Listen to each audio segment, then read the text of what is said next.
Fala pessoal, sejam bem-vindos ao podcast Cara dos Esportes, nosso programa semanal sobre NBA. A gente vai falar das primeiras 48 horas do retorno da liga. A gente teve Celtics e Lakers na terça-feira, quarta-feira um monte de jogo.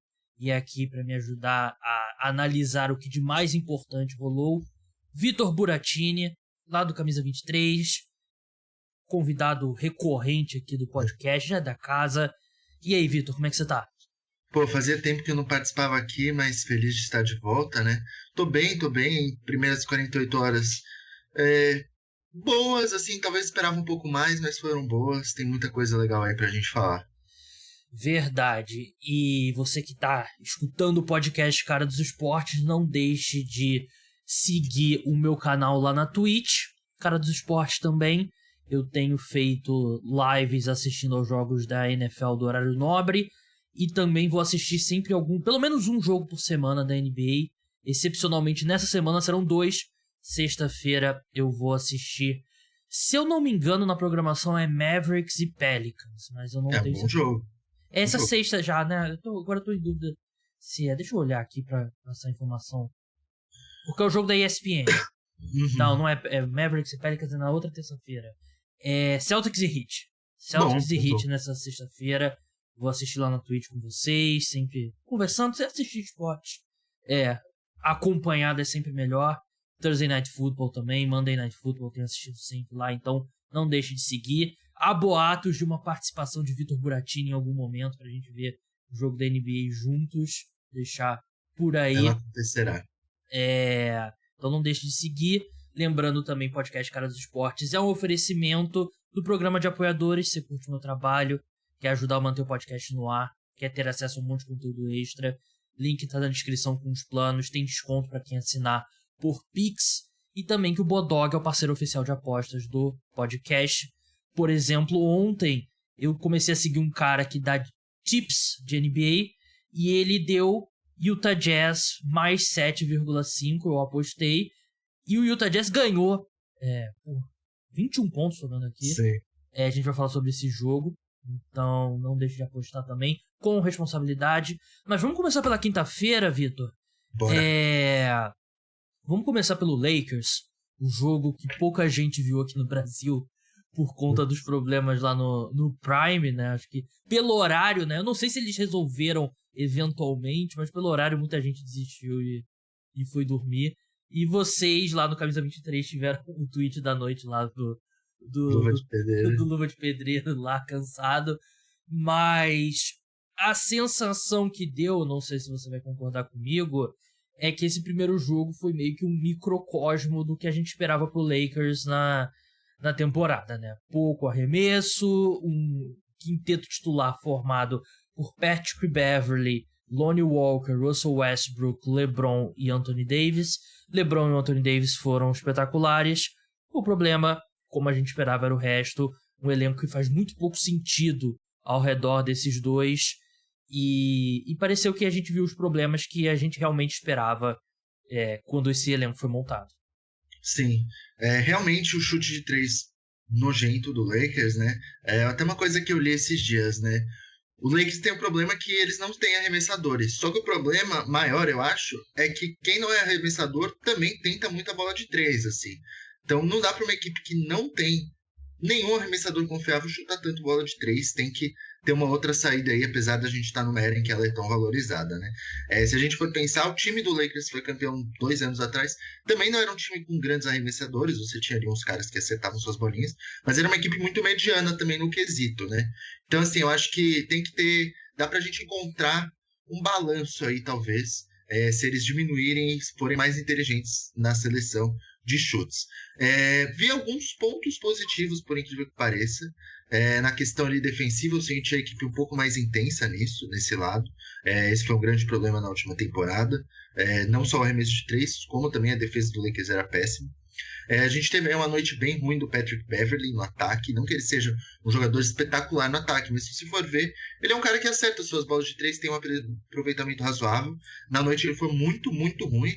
Se complicou com faltas também no início. Então, isso acabou atrapalhando bastante. Eu entendo Num que bom time ele não seria titular, né? Vou ser bem sincero, né? Sem dúvidas não. Mas pela questão que o Lakers está... Sim. Mas assim, eu vejo as pessoas reagindo, né? Porque obviamente foi uma derrota dura e tal, mas assim, acho que a gente tem que entender. O Warriors atual campeão completo. Então assim, eu acho que o resultado esperado era sim uma vitória do Warriors, né? O Lakers tá com um desfalque importante, querendo ou não, para a temporada. O Schroeder tem tudo para ser importante, né? Então assim, a falta dele é algo que vai ser sentido.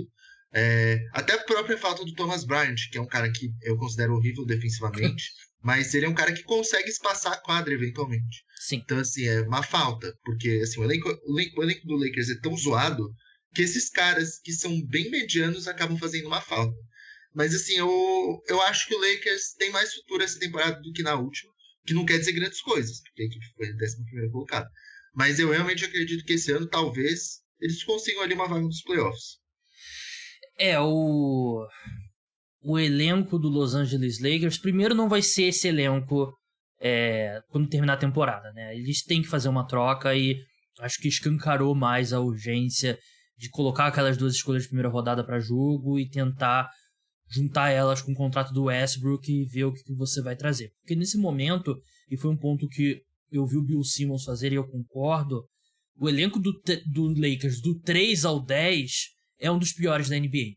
Sim. Tá na discussão como um dos piores da NBA. Não é aquela coisa, o quinto pior. Não, talvez seja mesmo o pior da NBA. Claro que o retorno do Schroeder vai ajudar e tal, Thomas Bryant, mas é um elenco muito ruim, é um elenco que não se encaixa muito bem com o que o LeBron precisa nesse estágio da carreira, né? E eu até achei que o LeBron tava caçando um pouquinho as stats ali no final do jogo, né? Ele deveria, assim,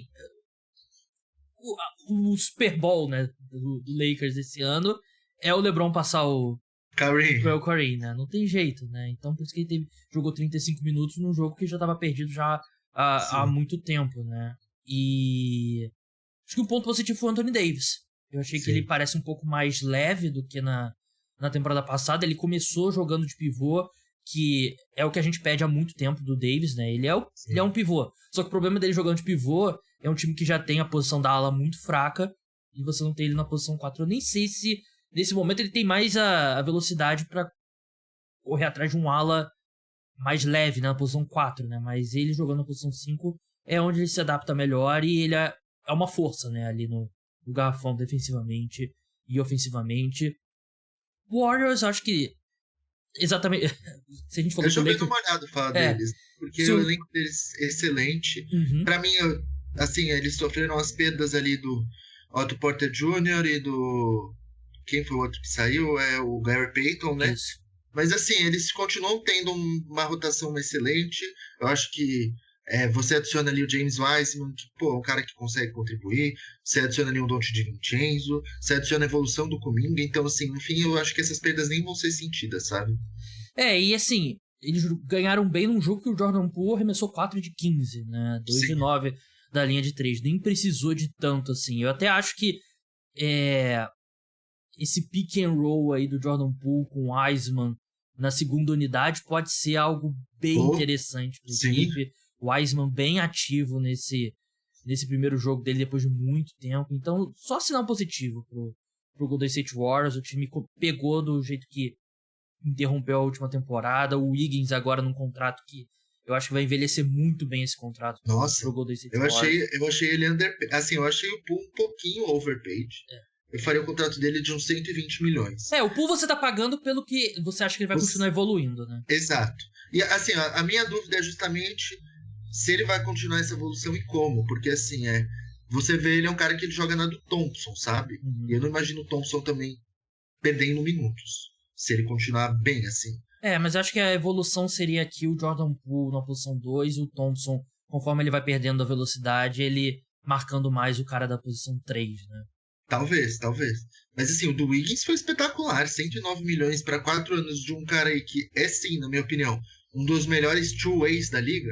Porque o Wiggins ele contribui muito bem no ataque atualmente e na defesa tá ótimo.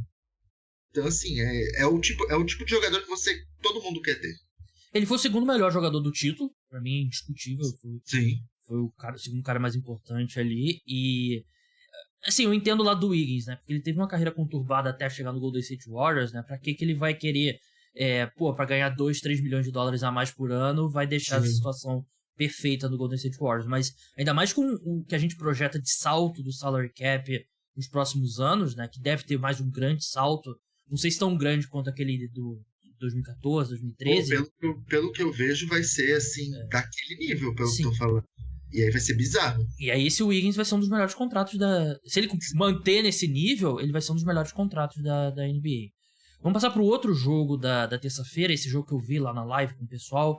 Philadelphia 76ers e Boston Celtics. Aliás, a live a gente teve alguns problemas técnicos, mas eu descobri que era um negócio completamente ridículo, que muito fácil de consertar, que melhorou 100%. Então, se você desistiu da live porque ela tava travando um pouquinho, volta... Acredite. Acredita no processo, porque volta lá porque vai estar bem melhor.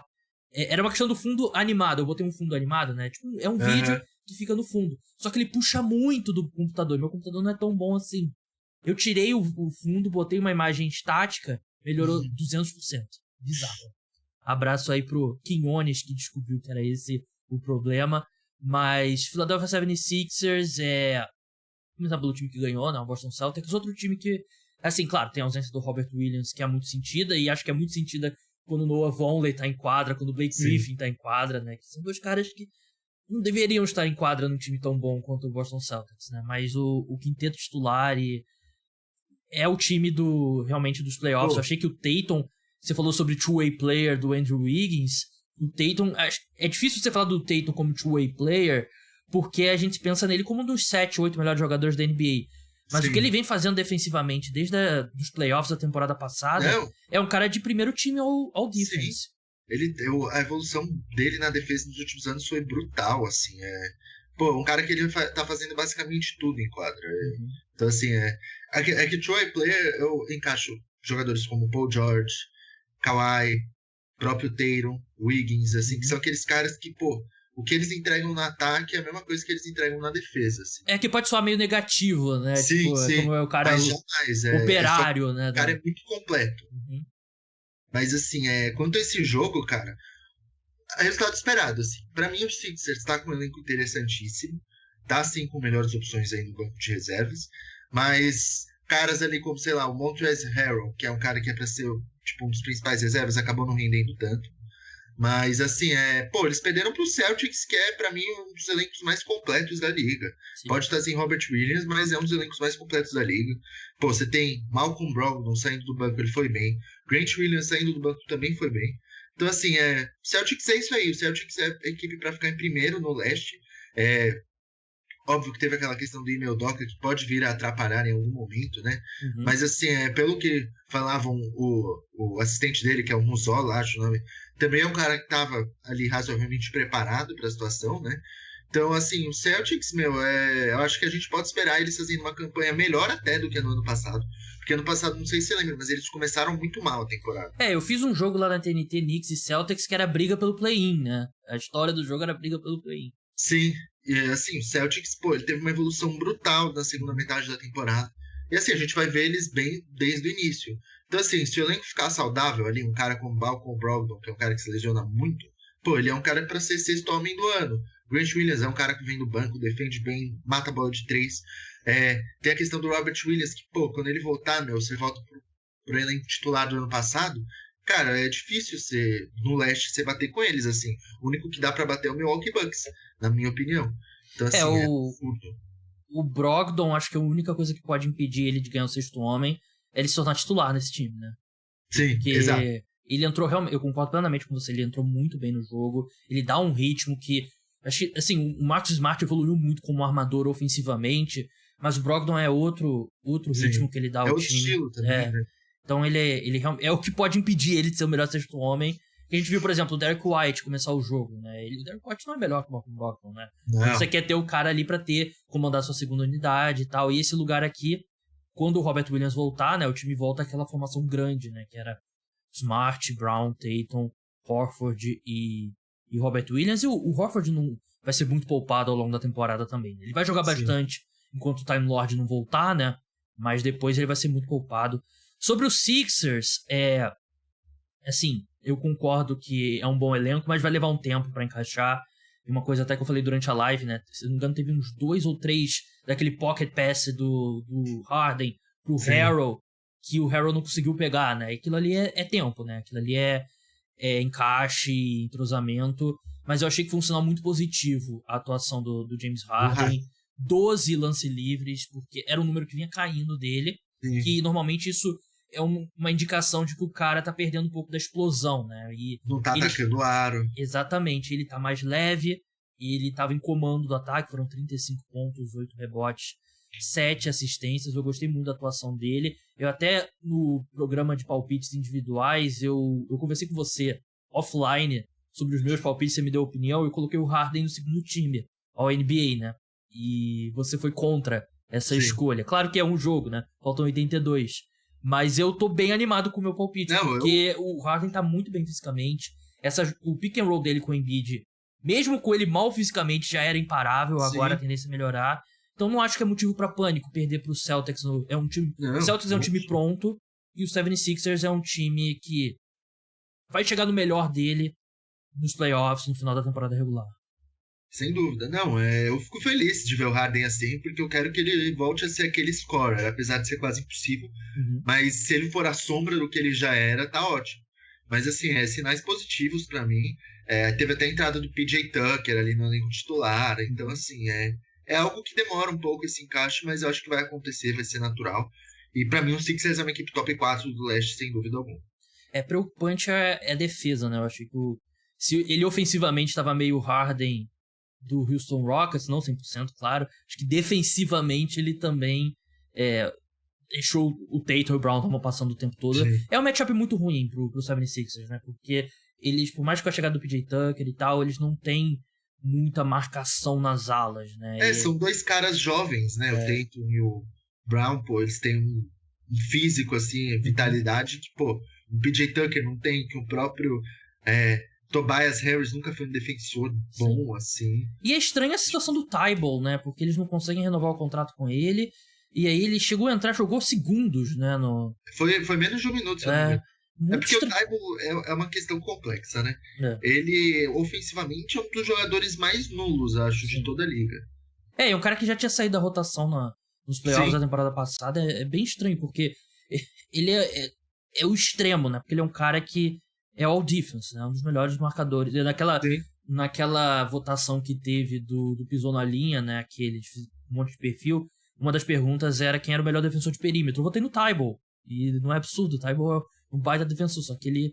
Assim, mesmo ele sendo nulo ofensivamente, é estranho ele não jogar. E ainda mais vindo de alguns dias ali que eles negociaram bastante a renovação e não conseguiram. Parece que teve um fator aí também nessa decisão. Mas vamos passar pra quarta-feira. Vamos começar pelo... Acho que foi o jogo que todo mundo estava mais ansioso para ver na quarta-feira, que era o Brooklyn Nets contra o New Orleans Pelicans. Os Pelicans atropelaram os Nets em Brooklyn, 130-108. Vamos começar pelo time que ganhou, né? Vamos dar créditos para eles. E, novamente, eu tenho que puxar aqui de um palpite meu para segundo time ao NBA. Zion Williamson, 30 minutos apenas em quadra. Foi suficiente, até porque é um jogo que o Pelicans estava liderando já muito ali no começo do último quarto. Não precisou jogar tanto. Foram 25 pontos, 9 rebotes, 3 assistências, 4 roubos de bola, 3 de 4 no lance livre, que é bom, porque vinha sendo um problema pro Zion. E várias highlights que vocês viram pelo Twitter. E ele parece, não só voltou àquela mítica sequência dele, que ele teve, a única que ele teve como titular, mas ele parece da melhor forma física desde que ele entrou na NBA. E, cara, no garrafão, ele se mexe numa velocidade diferente. Quando você vê um highlight dele em câmera lenta, parece que ele tá na velocidade normal e os outros caras estão em câmera lenta. Pra mim, é um cara de futuramente ser concorrente, pelo menos, ao prêmio de MVP. Com certeza. E esse ataque do Pelicans, o primeiro exemplo da primeira atuação da equipe, não poderia ser melhor. E era outro time que a gente esperava com um ataque muito forte. E a primeira impressão foi exatamente essa. Sem dúvida. Não, assim, o Pelicans, pô, pra mim um dos elencos mais completos da liga. É que é um elenco muito jovem, mas também um dos mais completos. Cara, a dupla de alas deles ali, Zion Brandon Ingram, pô, é sacanagem isso aí. Ainda tem o Herb Jones, que, pô, é um jovem que defende absurdamente. Rapidinho, Então, assim, um parêntesezinho aqui sobre o Brandon Ingram. Um cara que tava no Lakers, né, lá atrás, né? Tava ele, Lonzo, Caruso, KCP, Josh Hart. O Larry Nance, ele ainda tava? Não, o Larry Nance já tinha ido pro Cavs naquela troca. Foi outro momento. Será que o Lakers não... Claro, eles tiveram um título, né? Sem o Anthony Davis eles não conquistam um título, né? Mas o elenco era muito profundo. Eu sou um dos que fala que eles se arrependem sim que eles deveriam sim se arrepender, viu? Porque era um elenco profundo, se tivesse um pouco mais de paciência, né? Exato. Porque o Brandon Ingram, né, hoje... o cara na free agency depois, se não tivesse ido na hora. O Brandon Ingram, que ele é hoje, né? O Brandon Ingram se firmou como um all-star, né? Sim. Pô, ele é um jogador que ele faz... Assim, ele é um pontuador dos 3 níveis. É um cara que é um bom playmaker. Que, assim, em um sistema bom. É um bom defensor também. Então, assim, pra mim, o Lakers perdeu muito nessa troca, inclusive. Porque, pô, você manda... o problema do Lonzo, por exemplo, é a saúde dele, sabe? Mas, assim, imagina... O problema do Anthony Davis também é a saúde dele. Pô, mas Caruso... Você teria o Lonzo, o Ingram... Você poderia usar essas escolhas, talvez em outras trocas, adquirir outros All-Stars. Enfim, eu acho que é algo... Assim, as pessoas muitas vezes falam, não, o título pagou. Mas eu sou uma pessoa que procura analisar um pouco mais profundamente do que isso. E o próprio Anthony Davis, ele já dava a indicação de que ele iria pro Lakers como free agent, né? Sim. De repente você tem um pouco mais de paciência... É um ano ali. E fora que o próprio Caruso, depois eles perderam, completamente injustificável a forma... Ele queria voltar pro Lakers, ele ia aceitar menos pra voltar pro Lakers e não voltou. Preferiram Taylor Horton Tucker. Completamente inexplicável. E tem uma história que o pessoal tava batendo muito nesses primeiros dias, que eu acho que o pessoal não se ligou muito, né, ao longo da off-season. Se o Lakers for pra loteria, se eles não forem pros playoffs, o risco deles terem uma escolha alta e essa escolha ir pro Pelicans seria um negócio... Imagina, o Pelicans com o Scoot ou com o Wembanyama. É possível. Possível. Exatamente, assim, é bizarro, porque o Pelicans já conseguiu uma boa escolha, né? O do Tyson Daniels, é um cara que foi top 10 ali. Mas, assim, se o Lakers acabar decepcionando de novo, que é uma grande possibilidade, né? Eles podem se dar bem novamente. Não, e seria um desastre bem maior do que a escolha do Nets, que foi pro Celtics, né? Porque era um draft bom aquele, né? Rendeu o Tatum ao Boston Celtics, né? E quanto a isso, não tem. Mas, assim, em termos de prospecto, o Wembanyama e Scoot são prospectos bem melhores do que era o Tatum, né? Na época, né? E o time muito mais desesperado. Enfim, vamos voltar pra esse jogo, falar do Brooklyn Nets agora. A estreia do Ben Simmons foi péssima. Foi eliminado em faltas, né? Cometeu 6 faltas, 4 pontos, 5 assistências, 5 rebotes. Ele não jogava uma partida há 1 ano e meio, né? Então vamos com calma com o Ben Simmons. Mas me pareceu mesmo o Brooklyn Nets limitado, que era bola no Kevin Durant e vamos ver o que dá. O Kyrie também foi muito mal, 0 de 6 de 3 pontos, 6 de 19 no geral. Então, a gente já viu ano passado, temporada passada, que bola no Kevin Durant, vamos ver o que dá, não é suficiente. Te mantém vivo até uma parte, mas depois não dá. Porque o Kevin Durant é absurdo. O maior pontuador da história da NBA. Mas, assim, claro que é um processo, um time que tem muitas peças novas e tal, mas foi o mesmo time da temporada passada, com a adição do Ben Simmons, que tentou 3 arremessos e cometeu 6 faltas, foi eliminado. Cara, assim, eu não acho o encaixe do Ben Simmons nesse elenco difícil não, viu? Porque eu acho que ele tem as características que, na realidade, o Nets precisa. Sim. Que é defesa e playmaking e rebote. Mas, pô, que atuação desastrosa, eu entendo 1 ano e meio. Mas, assim, pô, eu entendo, o Ben Simmons não é o cara do arremesso, mas ele tenta chutar 3 bolas, ir mal nos lances livres.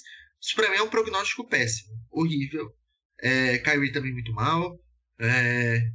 O ponto positivo, Kevin Durant, porque o Kevin Durant é mesmo um absurdo, mas, sim, assim, não sei, eu acho que o erro foi manter o Steve Nash, sendo bem sincero aí, foi um dos grandes erros. Kevin Durant estava... A história vai provar que ele estava certo dele não querer mais o Nash, assim, porque o Kevin Durant anteriormente quis, mas aí na hora que ele sentiu que água bateu na bunda, como falam, ele parou de querer. E o Nets foi lá e quis manter o Steve Nash, mancou. Mas a gente vê que o cara não tá preparado mesmo, não tá. Eu acho que o Kevin Durant, ele lidou mal, né? Porque ele pede pra ser trocado, aí ele pede a demissão do Steve Nash. Se ele não faz o ultimato da troca e fala, pô, Steve Nash não tá dando, né? Eu sei que eu quis ele aqui, mas ele não tá sendo suficiente. Vamos procurar um novo técnico, né? Mas aí acho que aí é a culpa do Kevin Durant mesmo. Mas assim, de novo, primeiro jogo. Faltam 81 jogos ainda, tem muito tempo. É um time que a cabeça tá lá nos playoffs também. Seria um desastre muito grande esse time. Não tem como esse time com o Kevin Durant não ir pros playoffs. Mas você tem que construir algo melhor. O Ben Simmons copo meio cheio aqui, né? Não tem como ele jogar pior do que ele jogou, né? O foda é que, assim, a última impressão que a gente tinha dele antes era ele fugindo do toco do Trae Young. Passando a bola. E a primeira impressão que ele... expulso por falta, fazendo uma partida que ele não foi nada agressivo, sabe? 0 de 2 de lance livre. E reclamando lá aquele vídeo dele errando o arremesso lá no negócio lá do Nets, né? Que rolou no Twitter, né? Que ele tenta arremessar e a mão dele faz aqui assim. E ele ficou reclamando depois num podcast e tal. Ben Simmons. Eu acho que o problema do Ben Simmons é que ele tá falando demais, sabe? Ele não dá nenhuma indicação de que ele entende os problemas dele e que ele causa muito dos problemas dele, por exemplo, por arremessar com a mão errada.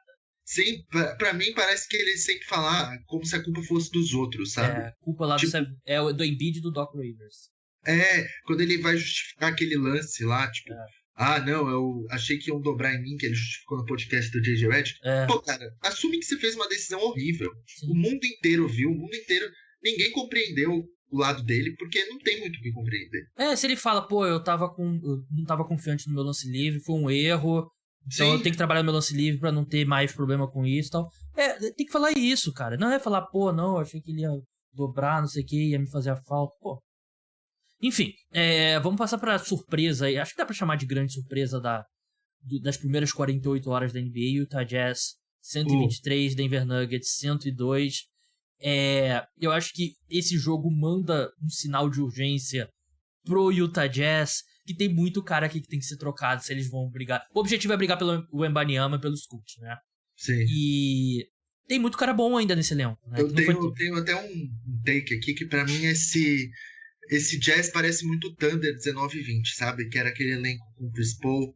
Só não tem o Chris Paul, né? Exato. Você ainda tem caras que vencem jogos, como Mike Conley, Jordan Clarkson. Você tem o Malik Beasley, que é um cara que também consegue vencer jogos, sabe? Então, assim, você tem que se livrar desses três. Porque é um elenco, assim, que tem ali um mix de jovens, como o Lauri Markkanen, que é jovem, né, e tal.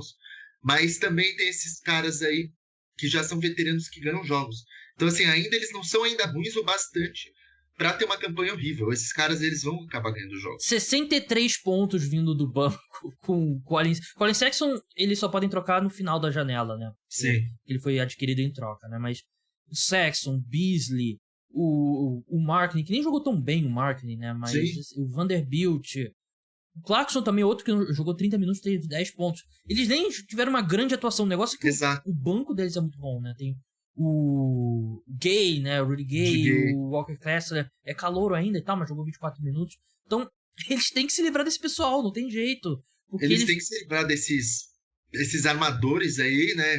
Que é o Clarkson, Conley, o Beasley. Tem que se livrar do Rudy Gay. Tem que, pô... E esse cara tem valor num time competitivo. Todos esses caras têm. O Clarkson e o Beasley, eu arrisco dizer que valem escolhas de primeira rodada, inclusive. Porque são contratos amigáveis, são pontuadores completos. O Conley, talvez não, mas você talvez consiga uma peça jovem questionada nele. E o próprio Rudy Gay, você consegue uma escolha de segunda rodada aí, porque é um cara bom, é um cara que tá saudável.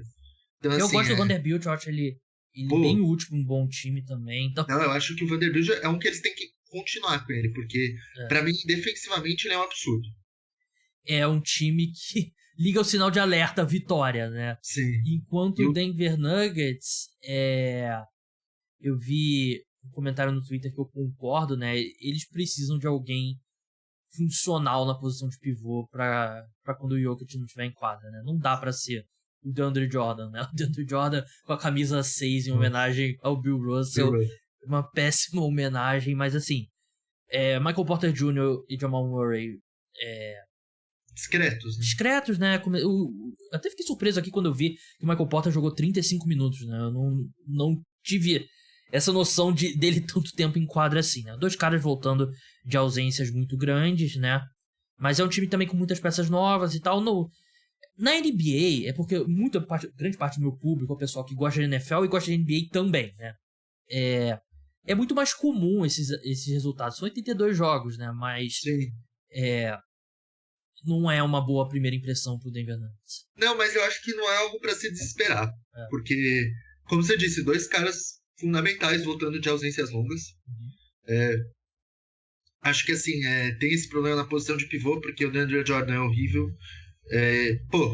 Primeiro jogo da temporada passada, acho que eu gravei um podcast também com você, que eu falei isso, o DeAndre Jordan é um cadáver em quadra. Sim. Não tem outra explicação.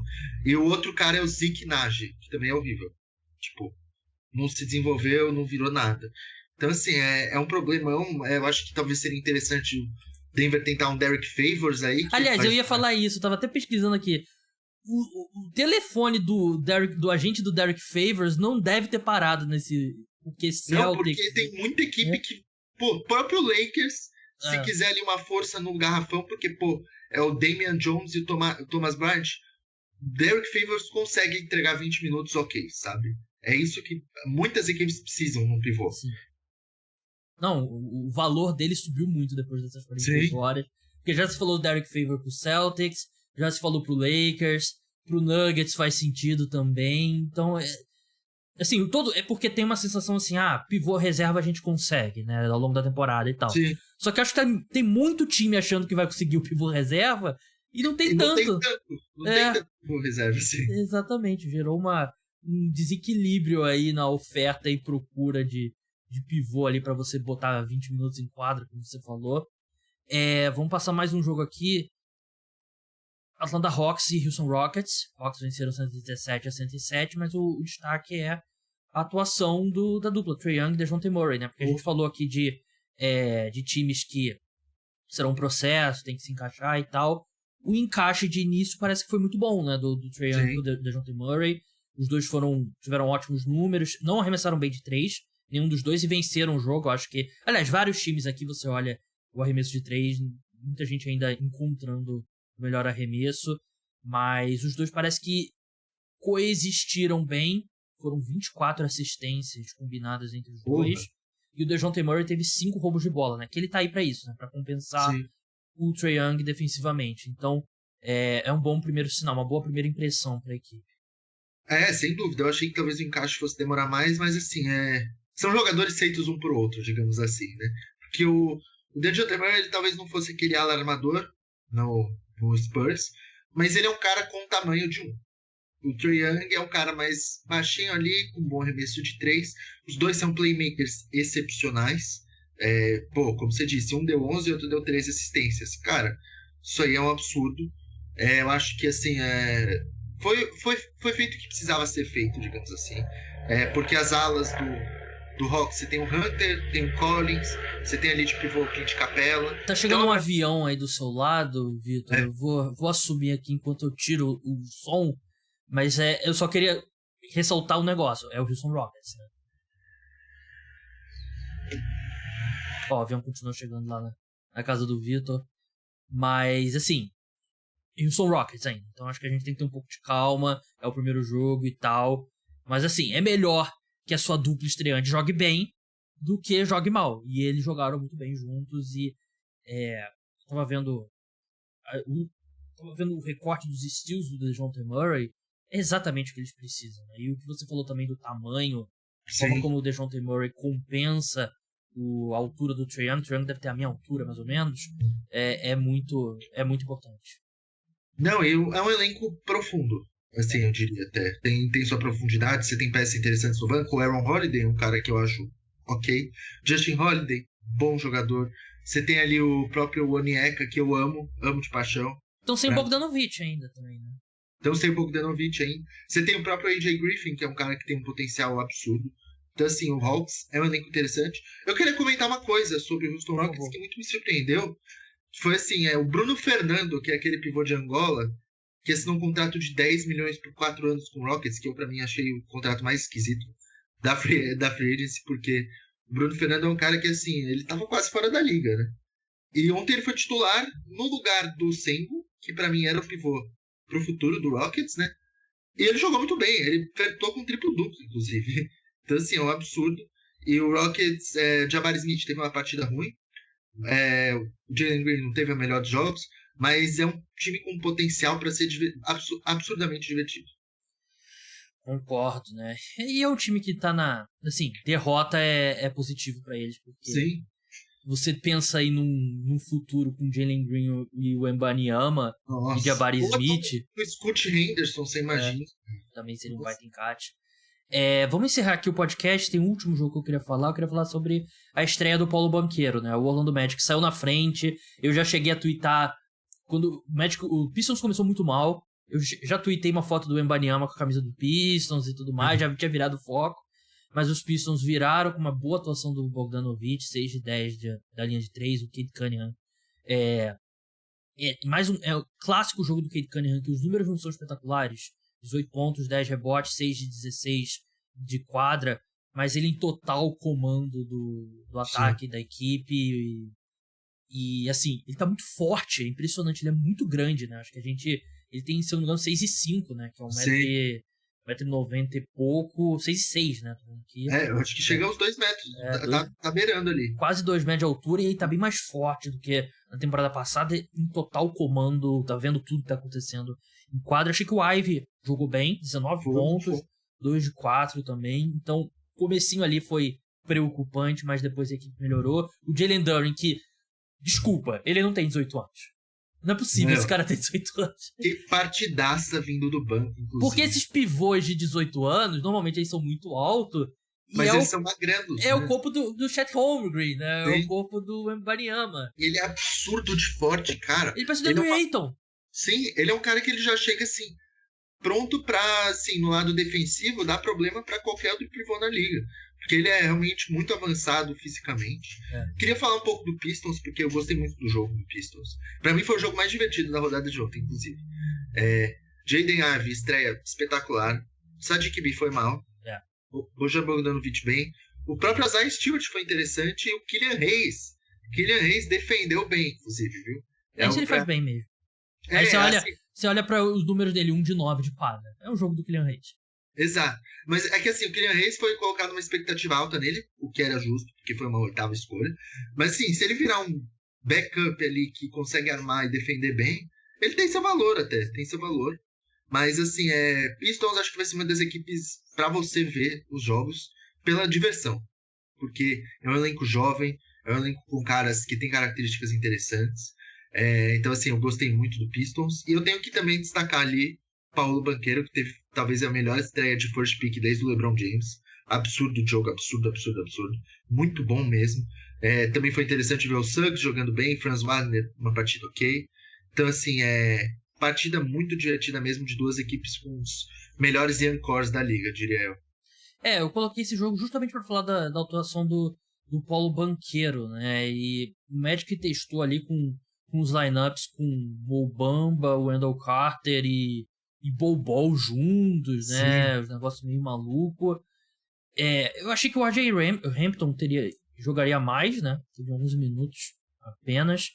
Mas assim, como você falou, o Suggs parece que teve uma boa partida.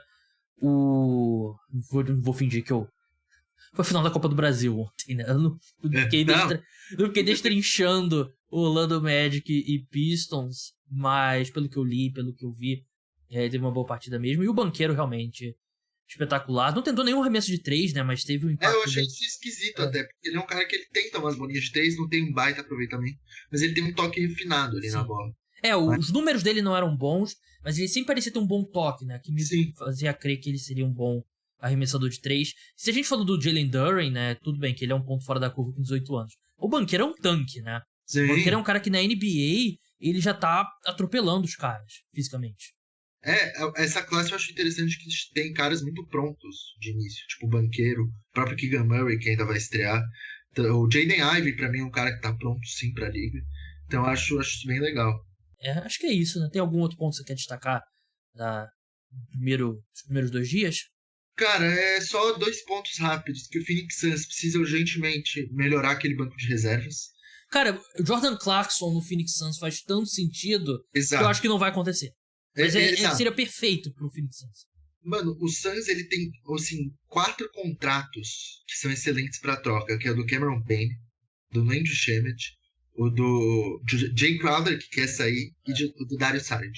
Eles têm todas as picks possíveis.